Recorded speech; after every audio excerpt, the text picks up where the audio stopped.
દેશના ગૃહમંત્રીના નિવેદના પડઘા ભાવનગર જિલ્લાના શિહોર સુધી પડ્યા છે। શિહોરમાં રાષ્ટ્રીય દલિત અધિકાર મંચ દ્વારા ધરણા યોજવામાં આવ્યા હતા અને વિરોધ પ્રદર્શન યોજવામાં આવ્યું હતું। ભાવનગર જિલ્લાના શિહોર ખાતે રાષ્ટ્રીય દલિત અધિકાર મંચ અને કોંગ્રેસ સહિતના કાર્યકરો ધરણા ઉપર બેસી જતા ટ્રાફિક જામની સમસ્યા સર્જાઈ હતી।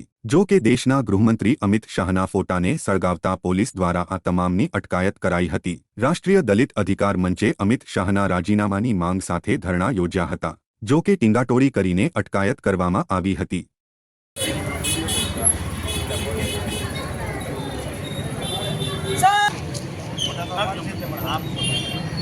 આપણે તરત જ હોય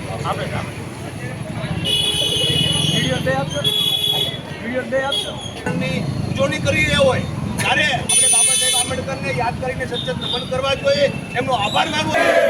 અમિત શાહ, અમિત શાહ।